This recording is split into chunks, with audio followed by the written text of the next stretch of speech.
26 March వరకు మావోయిస్టులు లేకుండా అంతం చేస్తా అని చెప్పి మాట ఇచ్చి మాట కట్టుబడి ఇవాళ మావోయిస్టుల అంతం చూస్తున్నాడని ఏకైక వీరుడు నా అమిత్ షా. ఎంతమంది కార్యకర్తలు ఈ హుజాబాద్ ఎంతమంది కార్యకర్తలు చెప్పుకుంటారు, ఎంతమంది కార్యకర్తలు సిరిసిల్ల కరీంనగర్ జిల్లాలో కరీంనగర్ జిల్లాలో ఎంతమంది భారతీయ జనతా పార్టీ కార్యకర్తలు, విద్యార్థి పరిషత్ కార్యకర్తలు, సంఘ స్వయం సేవకులు ఎంతమంది బలైపోయిన నక్సల చేతిలో. సమ్మిరెడ్డిని మర్చిపోతామా, రవీంద్రరావు మర్చిపోతామా, రామన్న గోపాలం మర్చిపోతామా, జితేందర్ రెడ్డి మర్చిపోతామా, మౌజుద్దీన్ గౌడ్ మర్చిపోతామా, ఇట్లా ఎంతమంది అని చెప్పుకుంటూ పోతే కరీంనగర్ జిల్లాలో ఈ తెలంగాణ రాష్ట్రంలో ఉమ్మడి ఆంధ్రప్రదేశ్ లో ఎంతమంది భారతీయ జనతా పార్టీ కార్యకర్తలు బలించుకుంటారన్న వాళ్ళు కదా. ఏ భారతీయ జనతా పార్టీ కార్యకర్త ఇన్ఫార్మర్ కాదు. మా సిద్ధాంతం వల్ల బ్యాలెట్ నమ్ముకొని దేశంలో అధికారం రావాలి, ఈ దేశ ప్రజలకు సంక్షేమ ఫలాలు అందించాలి, ఒక శక్తివంతమైన భారతదేశ నిర్మాణం జరగాలి, తల్లి భారత మాతను విశ్వగురు స్థానంలో నిలపాలని చెప్పి ఏకైక సంకల్పంతో ఇలా భారతీయ జనతా పార్టీ ఉమ్మడి ఆంధ్రప్రదేశ్ లో కానీ తెలంగాణ రాష్ట్రంలో కానీ అధికారంలోకి రావాలనుకున్నది బ్యాలెట్ నమ్ముకున్నాం. కాబట్టి ఈ రోజు దేశంలో ముచ్చటగా 3వసారి అధికారంలోకి వచ్చినాం.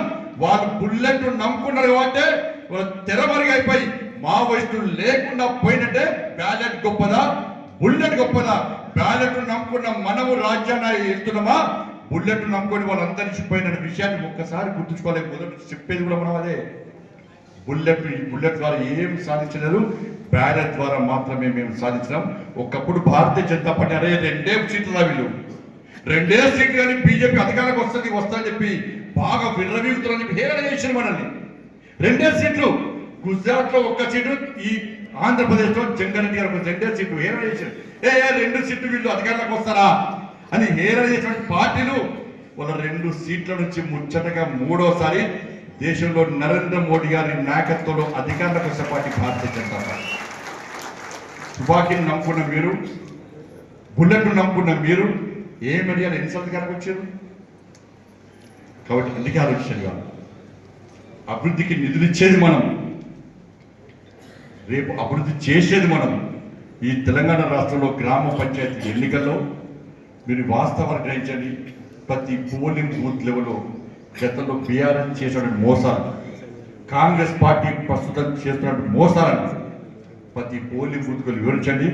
కరీంనగర్ పార్లమెంట్లో నిధులు తెచ్చేది మేము గెలిపించినా, మీరు ఓటేసి గెలిపించినా మా బండి సంజయ్ అభివృద్ధి చేస్తారని ప్రతి గర్వ చెప్పండి.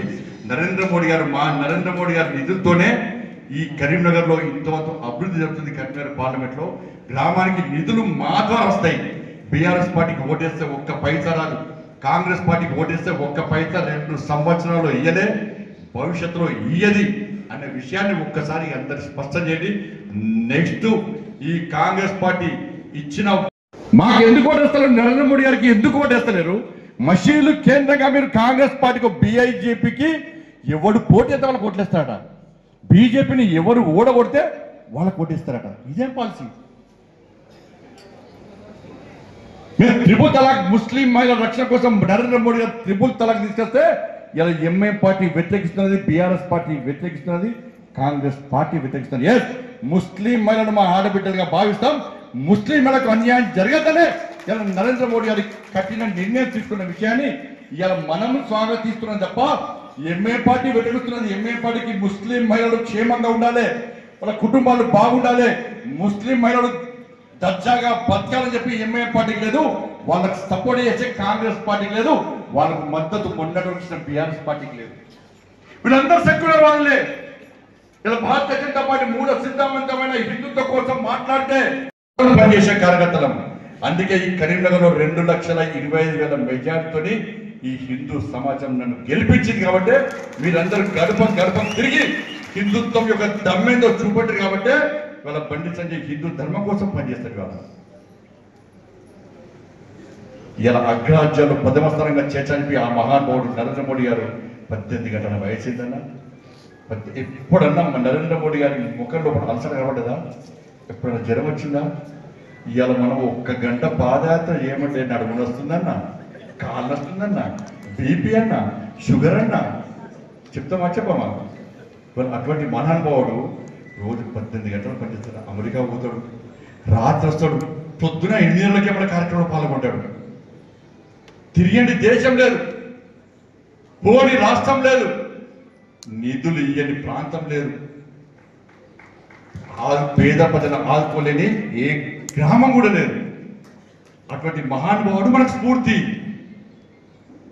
ఇలా కఠిన నిర్ణయాలు తీసుకునే అమిత్ షా మనకు ఆదర్శం. అమిత్ షా గారు మనకు ఆదర్శం.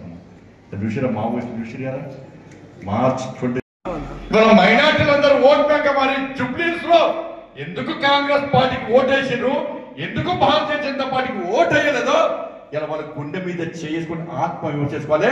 ఎవరైతే వాళ్ళని రెచ్చగొట్టిన మసీదు కేంద్రంగా ఓటు బ్యాంక్ పార్టీకి చేసి మసీదులకు వెళ్ళి ముస్లింలకు మెసేజ్ ఇచ్చి బీజేపీని ఓడగొట్టండి, కాంగ్రెస్ పార్టీని గెలిపించనని ఇలా ఎవరైతే మసీదు కేంద్రంగా మౌలానాలు ఇమాంలు ఇలా మెసేజ్ పంపిరో వాళ్ళు గుండె మీద చేసుకొని ఒక్కసారి ఆత్మవిమర్శ చేసుకోవాలి. కరీంనగర్ లో హిందూ ఓట్ బ్యాంక్ ద్వారా మాత్రమే నేను గెలిచిన. నా కార్యకర్తలు హిందూ ధర్మం కోసం పనిచేసే కార్యకర్తలు కాబట్టి నన్ను గెలిపించదని బరాబర్ గల్లా ఎగురసం తిరిగే దమ్ము నీకుందా నాకుందన్న మీ అందరి ఆశీర్వాదంతో మీరు ఇచ్చే ధైర్యంతో మీరే బలంగా భావించి నేను చెప్తుంది వాళ్ళ. ఇలా దుబ్బాకలో కానీ, హుజరాబాద్లో కానీ, ముండుగోడలో కానీ వేల మంది కార్యకర్తలు పనిచేసిన. ఈ పనిచేసిన కార్యకర్తలందరూ కూడా ఈ తెలంగాణ రాష్ట్రంలో రామరాజ్యంగా రావాలి. ఈ ఎన్నికల్లో గెలిస్తే రామరాజ్యం రావాలి, మోడీ రాజ్యం రావాలి, డబుల్ ఇంజన్ సర్కార్ రావాలి, ఈ మైనార్టీల కొమ్ము కాసే విధానం పోవాలి. ఇలా హిందూ ఓటు బ్యాంకు దమ్మెందో చూపడితే ఈ మైనార్టీల కొమ్ము కాసే బీఆర్ఎస్ కాంగ్రెస్ పార్టీ నాయకులు కూడా రేపటి నుంచి జై శ్రీరామ్ భారత్ మాతాకి జై అని హిందువులకు కొమ్ము కాసే పరిస్థితి తీసుకురావాలని ఒక కసితో పనిచేసినటువంటి పార్టీ భారతీయ జనతా పార్టీ అన్నారు. 8 మంది ఇలా దేశంలో తెలంగాణ రాష్ట్రంలో అధికారం వచ్చే స్థాయికి వచ్చినామన్నా లేదా? ఏం జరిగిందో అందరికీ తెలుసు. అధికారంలోకి వచ్చే స్థాయికి ఎట్లా వచ్చినామన్నా ఈ తెలంగాణ రాష్ట్రంలో హిందువులను ఓట్ బ్యాంక్ నన్ను అమిత్ షా గారు పిలిచిన పిలిచి బండి నేను అన్నాడు, సార్ నాకు అధ్యక్షుడు ఉంటుంది సార్, నేను చాలా జూనియర్ సార్, నాతో కాదు సార్, చేయడం కష్టం సార్, నాకు కరీంనగర్ తప్ప బయట పెద్ద పరిచయాలు లేవు సార్ అంటే అమిత్ షా కూడా చెప్పారు, నువ్వు కరీంనగర్లో ధర్మం కోసం కొట్లాడావు, హిందూ ధర్మం కోసం కొట్లాడావు, అదే కొట్లాడు హైదరాబాద్లో కొట్లాడు, ధర్మం కోసం కొట్లాడు, నువ్వు ధర్మం కోసం కొట్లాడు, నేను ఫ్రీగా ఇస్తున్నాను కొట్లాడు అంటే నేను చెప్పిన సార్ ఇంత విశ్వాసం నమ్మకం నా మీద వచ్చింది సార్. ఇవాళ దేశం నుంచి పక్కన సార్ నా తెలంగాణ రాష్ట్రంలో కాంగ్రెస్ బీఆర్ఎస్ పార్టీలు 12% ఉన్న ముస్లిం ఓట్ల కోసం, ముస్లిం మైనార్టీల ఓట్ల కోసం తాపత్రయపడుతున్నారు సార్. తెలంగాణ రాష్ట్రంలో 80% మంది హిందువులు ఉన్నారు సార్.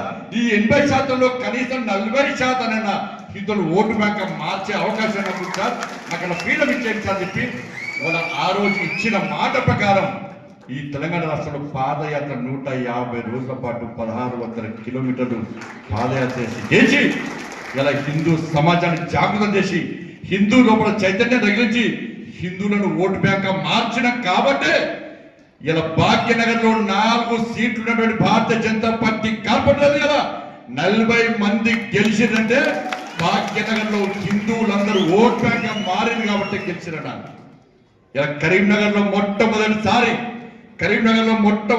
మీరు అందరూ నన్ను గెలిపించినట్టే ఏ రోజంటే కేసీఆర్ కరీంనగర్ గడ్డకొచ్చి హిందూగాళ్ళు బొందుగాళ్ళని మాట్లాడితే ఈ కరీంనగర్ పార్లమెంట్ లో హిందువులంతా ఒకటై భారతీయ జనతా పార్టీ కార్యకర్తలతో పాటు హిందూ ధర్మ రక్షకులందరూ ఒకటై నేను హిందువులు తప్ప బొందుగాని కాదు, ఈ కరీంనగర్ పార్లమెంట్ లో హిందువులకు స్థానం తప్ప బొందుగాలకు స్థానం లేదు అని చెప్పి గడపకు తిరిగి హిందుత్వం దమ్మేందో చూపెట్టి హిందూ సంఘటన శక్తి ఏందో చూపెట్టి హిందువులు ఓట్ బ్యాంక్ గా మారితే ఏ విధంగా విజయ పరంపర కొనసాగుతుందో చూపెట్టి మొట్టమొదటిసారి హిందువులందరూ గెలిపించిన పార్లమెంట్ సభ్యులు బండి సంజయ్ సిద్ధంగా ఉన్నారు.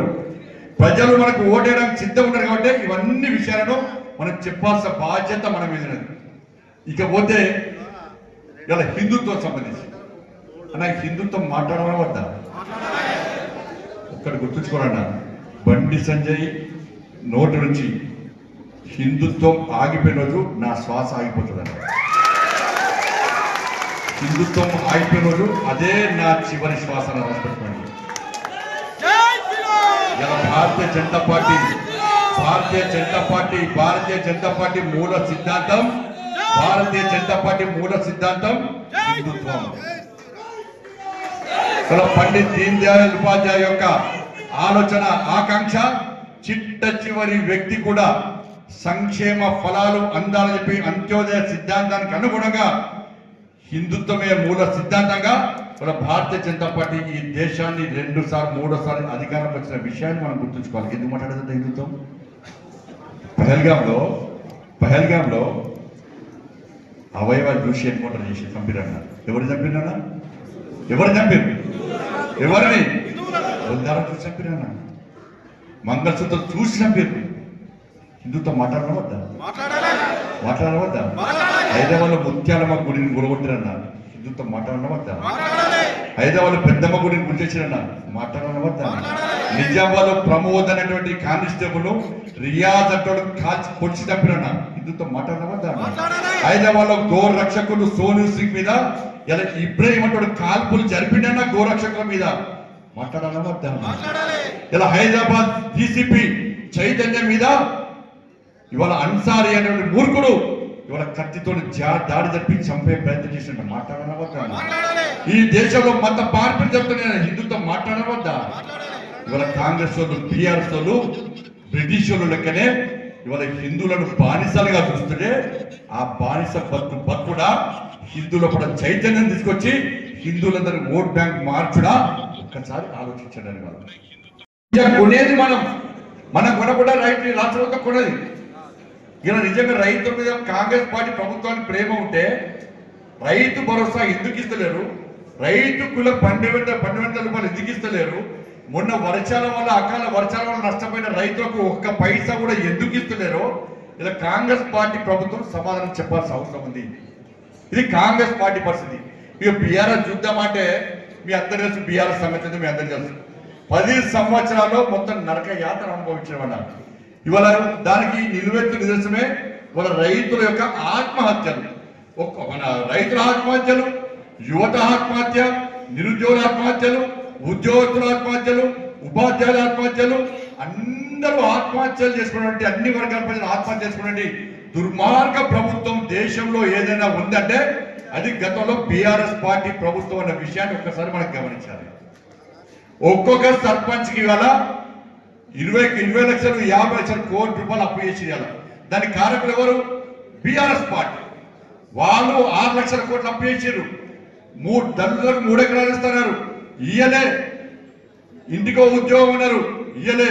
నిరుద్యోగ వృత్తి అన్నారు, ఇయ్యలే. ఉపాధ్యాయులకు ఉద్యోగులకు జీతాలు వస్తాయా రావా గ్యారెంటీ లేని పరిస్థితి, అవి ఇయ్యలే. నష్టపోయిన రైతులకు 10 సంవత్సరాలు ఒక్క పైసా ఇయ్యలే. విద్యార్థులను ఆదుకోలే, ఫీజు రియంబర్స్మెంట్ ఇయ్యలే.